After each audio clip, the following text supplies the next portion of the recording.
안녕하세요. 만나러 만나 TV 구독자 여러분. 오늘은 조금 무거운 주제로 구독자님들과 만나게 됐습니다. 오늘의 제목은요. 당신의 행동에 숨겨진 7가지 치명적인 죄. 해준역 7 이렇게 그려져 있네요. 우리가 이 강단의 목사님들에게 많이 들은 내용은요. 신앙생활을 하면서 빛 대신 예수님을 바라보고 그 빛이 우리에게 임하시면 어두움은 자연히 물러간다. 뭐 이런 걸 많이 배우셨을 것입니다. 그래서 이렇게 나의 죄를 돌아보는 것보다는 소망 대신 예수님을 바라보면서 새로운 미래를 향해서 우리는 나아갑니다. 그래서 교회에서 막 찬양하고 말씀 보면서 즐거워하고 교제하고 그러다가도 죄에 대한 이야기가 나오면 이게 우울해지는 경향이 좀 있죠. 드러내고 싶지 않다 이런 것입니다. 더 솔직히 말하면 내 상태는 알고 싶지 않은 것입니다. 기독교는 과거를 묻지 않는 건데 왜 자꾸 지난날 나의 모습을 되돌아보게 하는지 이 거부 반응이 일어납니다.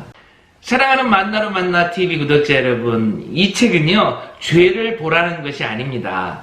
죄를 보라는 것이 아니라 죄를 통해서 나를 바라보는 시간을 가지라라는 것이죠. 예를 들어볼까요? 무언가를 막 사람이 사랑을 하면 그것은 죄다라고 말하기에는 분명하지 않은 점들이 많이 있습니다. 그런데요, 남의 아내와 남편을 사랑한다. 그렇다면 이야기가 달라지겠죠. 그것은 분명히 죄입니다. 왜요? 왜냐하면 성경에 확실하게 나와 있기 때문인 것입니다. 신명기 5장 21절 너의 이웃의 아내를 탐하지 말라. 그렇다면 수많은 구두와 신발을 가지고 싶어하는 그런 사람들 우리 주변에 많이 있죠. 그런 사람들한테 뭐라고 말하면 좋을까요? 이건 뭐 당신의 취미니까 인정해도 된다 이렇게 말해도 될까요? 방 안에, 다락에, 창고에, 벽장에 신발로 가득하죠. 그 사람의 능력이 되니까 자기 돈으로 수백 켤레, 수천 켤레 사든지 말든지 상관이 없다. 뭐 남에게 피해 주는 거 아니니까 이렇게 얘기해야 되는 것일까요? 신발을 사랑하는 것은 용서가 된다면 돈을 사랑하면 어떻게 되는 걸까요? 돈이 좋아서 밤을 새서 일하고 그 돈으로 적금을 들고 이자를 모아서 또 큰 적금을 들고 그 돈을 통장에서 꺼내서 침대 밑에다 감춰두고 막 이런 사람들을 보면서 남에게 피해 입히지 않고 열심히 사는 거니까 오히려 우리가 존경을 해야 된다 이렇게 말씀을 하시는 분들도 계실지 모르겠습니다. 한 달에 수천만 원씩을 벌면서 점심에 치즈도 안 들어가 있는 그런 햄버거를 먹고 다니는 사람들, 아우 절약하는 사람이니까 존경해야 된다 이렇게 말할 수 있을까요? 사도 바울은요 이렇게 말씀하고 있습니다. 디모데전서 6장 10절입니다. 돈을 사랑함이 일만하게 뿌리가 되나니 이것을 탐내는 자들은 미혹을 받아 믿음에서 떠나 많은 근심으로써 자기를 찔렀도다. 이렇게 사도 바울이 명확하게 진단을 내려줌으로 말미암아 잠시 동안 돈에 정신이 나갔던, 정신이 팔렸던 나를 다시금 돌아볼 수 있게 되는 계기가 되는 것입니다. 이 책의 지은이는요, 이 존 파이퍼뿐만이 아니라 8명의 목사님들이 한 가지씩 주제를 맡아서 저술을 했습니다.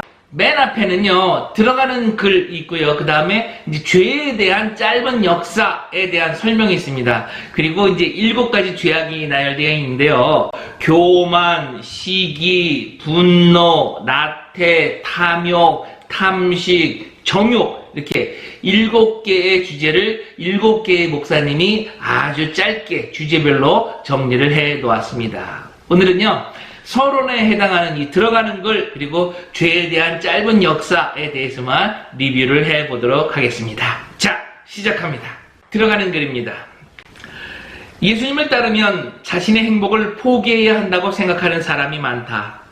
이 땅에서 잠시 재미있고 열정적이고 흥미진진한 삶을 살거나 아니면 영원히 하나님과 함께 안전하지만 단조롭고 지루한 삶을 살거나 둘 중에 하나라고 생각한다. 신앙생활을 잘못 이해하는 사람들은요, 마치 교인들이 돌을 닦는 신선과 같이 그렇게 살아야 된다 이렇게 착각하는 경향이 있습니다. 적어도 막 금식을 일주일에 3번 정도는 해야 막 은사를 받고 자리에 한번 앉았다 하면 막 1시간 이상씩 기소가 그냥 막 끊임없이 나와야 신앙생활을 잘하는다 뭐 이렇게 알고 있는 사람들이 있죠. 그와는 반대로 또 어떤 분들은 세상에 재미있는 것들을 교회 안으로 들어와서 접목을 시키려고 애를 쓰는 사람들이 계십니다. 찬양에다가 케이팝 댄스와 리듬을 섞은 안무를 막 해대고, 설교할 때도 성경을 가지고 풀이하는 것이 아니라 세상에 있는 어떤 책들, 세상 사람들이 하는 이야기들, 어떤 시인의 글들, 이런 것들로 사람들을 설득시키려고 하죠. 이런 경우 모두 하나님 안에서 참된 즐거움, 참된 진리를 발견하지 못해서 그런 겁니다. 믿음의 영역에서 다시 한번 고민을 해봐야 할 문제들이죠. 이런 모습으로 신앙생활을 하게 되면요, 호세아서에 나오는 고멜과 같은 모습으로 신랑 대신 예수님을 버려두고 방황을 하게 됩니다. 그러니까 신앙생활이 점점 더 힘들어지는 것은 당연하죠. 예수님의 모든 능력, 권능, 이런 것들을 무시한 채 살아가기 때문인 것입니다. 인류는 하늘과 땅을 만드신 하나님을 노예만도 못하게 대우했다. 그럼에도 하나님은 왕자를 버리고 오셔서 더럽혀진 신부를 찾아 깨끗하게 하시고 그와 영원토록 결혼하신다. 고멜과 같이 더럽혀진 신부와 같은 우리에게 하나님의 마음을요, 이 책은요 이렇게 표현합니다. 한번 들어보시죠. 여보, 당신이 자격이 있어서 사랑하는 게 아니에요. 당신이 내 아내라서 사랑했어. 당신이 집을 나가 다른 남자를 만났다고 해도 나는 당신을 영원히 아내로 맞아들이고 당신을 정의와 공평으로 대할 거예요. 당신이 우리의 사랑과 가족을 떠났다고 해도 나는 당신에게 변함없는 사랑과 긍휼을 보여줄 거예요. 당신이 우리의 서약을 더럽히고 약속을 지키지 못했다고 해도 나는 당신과 맺은 결혼에 신실할 거예요. 이런 고백을 들었는데도 내 속에 있는 죄를 그대로 간직하고 신랑 대신 예수님을 버리고 앞으로 이제 우리가 나누게 될 그런 7가지 죄악 속에서 빠져 살 수 있을까요? 죄에서 구원받은 신부는요, 이제 죄와의 전쟁을 시작하게 됩니다. 이 전쟁은요, 내면 속에서 맹렬한 전투로 벌어질 것입니다. 복음은 끈질긴 사랑과 격렬한 전쟁의 이야기다. 고멜을 향한 호세아의 신실함과 자비와 사랑이 기록된 예수님의 안에서 성취된다. 죄악에서 이겨내는 것이 힘들고 어려우십니까? 신랑 되신 우리 예수님이 지금도 만나러 만나 TV를 통해서 당신의 죄악과 싸우고 있다는 거, 그 사실을 기억하시기 바랍니다. 이제 들어가는 말을 넘어가면요, 이제 죄악에 대한 역사가 나오는데요. 제목이 아주 길어요. 죄에 대한 짧은 역사, 그리고 땡땡 해놓고 7가지 대죄, 큰 죄, 대죄는 어떻게 형성되었나 랍니다. 7가지 죄는요, 서기 300~400년대부터 이 수도사와 감독사들의 고민 아래에서 등장을 했습니다.